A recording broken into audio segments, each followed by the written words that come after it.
on, but Vergara, the Real Sociedad player, should have had his marching orders, and Diano missed it. Interesting one. OK, it's the start of the week that could define Jose Mourinho's season, maybe even his Real Madrid career. The League Clasico and Manchester United to come, but now it's all about the Copa Clasico. Semi-final second leg. To guide us through it, Jerry Armstrong and Kevin Keatings. Thank you, Scott. Good evening, everybody. Welcome to a highly charged Camp Nou. 90,000 plus Barcelona club flags wave around this wonderful stadium. Europe's biggest, packed to the rafters. Familiarity has done nothing to alter the intoxicating nature of the biggest fixture in world football. They're meeting for the umpteenth time since November 2010. For the fifth time this season, it's 1 win each and 2 draws. And the first leg was open and exciting. What can we expect tonight? Well, here's the Barcelona side. Jose Manuel Pinto, the number 2 goalkeeper, starts his 39th consecutive Copa del Rey game. Otherwise, Jerry, the 10 outfield players that same that played in the Champions League at Milan.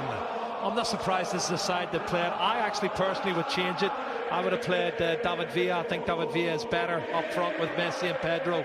And then, yes, there's probably more effective running from deeper positions. In the absence of their goalkeeper, so Diego Lopez starts. Mourinho shows faith in 19-year-old Rafael Varane, a goal scorer in the first leg and outstanding throughout in that game. Higuain preferred to Benzema in attack. And that's the only one I would change as well. I would prefer Benzema. He scored more goals in this competition. He's got 12 goals in the Copa del Rey. Higuain probably works a wee bit harder, and that's why it's delivered down the years. The ferment surrounding it shows no signs of distilling. And when they met in the league here last October, Ronaldo and Messi went tit for tat in a fascinating joust, scoring twice each. And the world's top 2 players do battle again. Will it be all about that pair? Messi. Onside here, Pedro getting in behind Contrao, momentarily at least.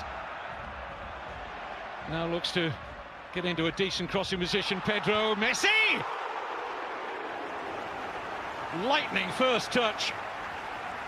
Well, the first thing you have to say is fantastic play from Pedro here, coming inside, feigning to go inside, and then he goes outside, eventually gets a cross in, and Messi in a tight area with his right foot through the legs of Sergio Ramos, and that's inches wide of the far post, Kevin. Early chance straight away for Barcelona just after 1 minute. Initial control was extraordinary. Messi.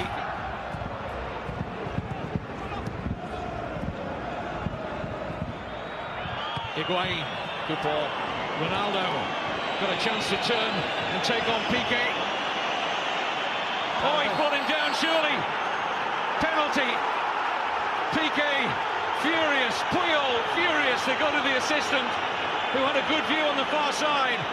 But Indiana Mayenko has given a penalty and a yellow card for Gerard Piqué. Well, that's the cut and thrust we talked about, Kevin. They did it 2 or 3 times. This time, he's got clear. Well, he didn't get the ball. I don't know what his complaint's about. He doesn't get the ball, he gets the legs of the player. It's definitely a penalty kick for me. Why is he complaining? It looks a penalty.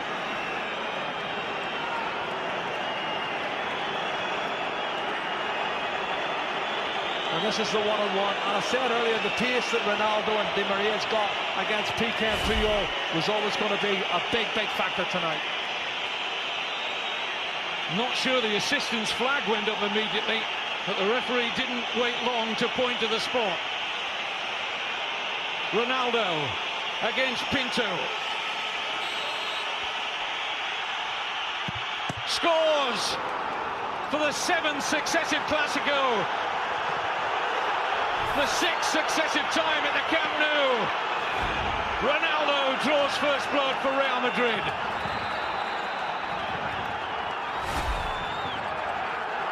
Well, his concentration levels are great. Sends the goalkeeper the wrong way.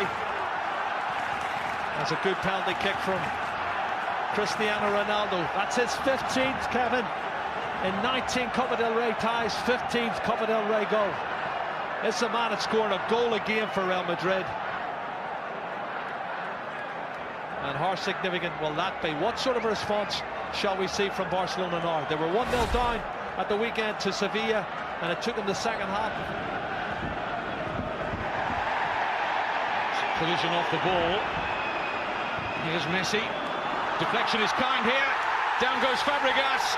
Referee says no penalty, and I think he got that right on first viewing. Yeah, it was Arbeloa was coming. This is the challenge here. No, Kevin, he touches the ball and Fabregas goes to ground. He's taken a dive there. He was hoping there was going to be contact made, and he's just straightened his legs and went to ground. And that's not a penalty kick for me. Dives 2 or 3 times, hasn't he? And he's made 2 fantastic recovery challenges to prevent what would have been an opportunity for a goal-scoring chance. And here's one now. Pedro. Referee and his assistant on the near side say nothing doing for Barcelona, as Alonso was the closest player there to Pedro. Well, it looked to me as if Pedro had got past him, and Sergio Ramos certainly was clumsy. Let's have a look. Maybe he was already going down, and that's why the referee didn't give it. Let's see. Well, he was looking.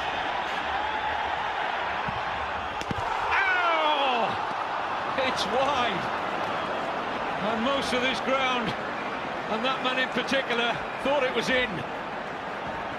Well, as the wall jumped, he hit it low, Kevin. Look at this. This is on purpose. He knows they're going to jump, and he hammers it low, but he hammers it wide of the far post. I saw the net move, and I thought it was in the back of the net. It takes real cool. Xabi Alonso, tremendous pass. Contrao! Safely gathered by Pinto, but the pass of the night from Alonso. Trying to muscle Mesut Ozil. What a pass. His first time ball from Xabi Alonso. That's a good strike on target. Well, I'll tell you what, the pace of Jordi. Busquets. That's a good ball. Di Maria might just have the pace here of Puyol. Has he got the trickery? Yes, he has. Di Maria! And now Ronaldo! 2-0!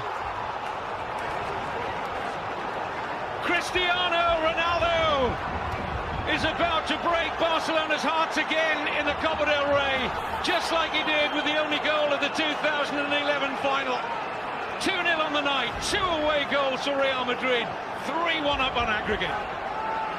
Kevin, what a fantastic counter-attack. They did it 6, 7, 8 times in the first half.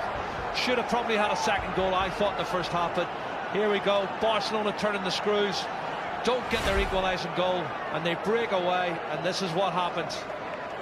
Everybody pushed forward. One ball lumped out by Sami Khedira into the space, and Di Maria is too quick for Carlos Puyol. Checks inside, then outside, and as his shot's blocked by the goalkeeper, unfortunately it falls kindly for Ronaldo, and he ain't going to miss from there. And that means Barcelona need 3 goals, and Jordi Rura has to make changes now.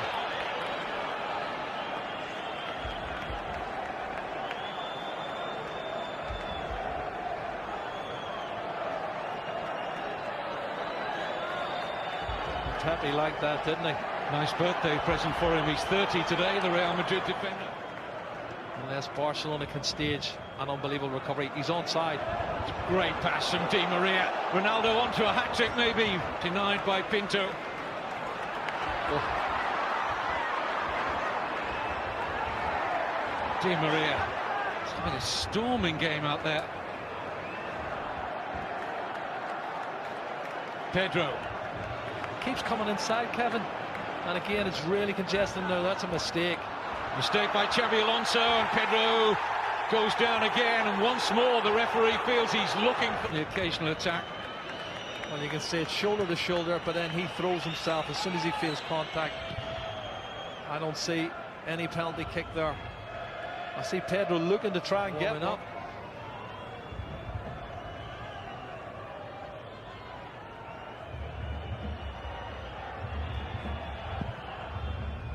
Pinto thought about coming, didn't get there, it's 3! It's Varane. Varane has now scored in both legs, and that is tie over. Mourinho will go to another Copa del Rey final with Real Madrid.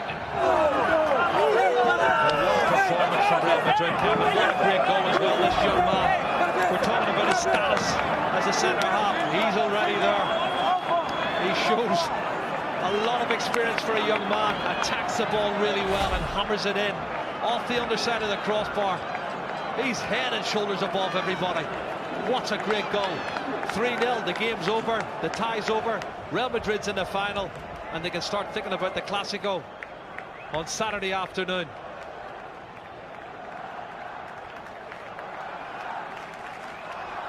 Another wonderful moment for the 19-year-old.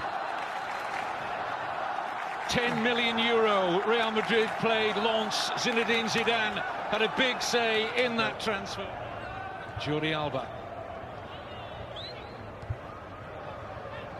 Iniesta. Jordi Alba, yes. Well, at least some small consolation. And that was more like the Barcelona we've become accustomed to, and a lovely finish from the fullback. Well, it's a fantastic goal. A quality goal. But it's a meaningless goal. You know, coming in the last minute of the game when you're 3-0 down. He starts it, plays the 1-2, clever little dink over the top from Andres Iniesta. It's a super goal. But like I say, it's not going to mean for anything. Faulty tactics. I don't think he cares, does he? He doesn't care, and he's always going to have his critics at the end of the day. There's people who love him, people who hate him, but it's all about the result at the end of the day. He's taken his team through to the final. His players believe in him now, ahead of the Clásico for the weekend and ahead of the Manchester United game next week. Barcelona beaten for the first time since last April. The last team to beat them were Real Madrid.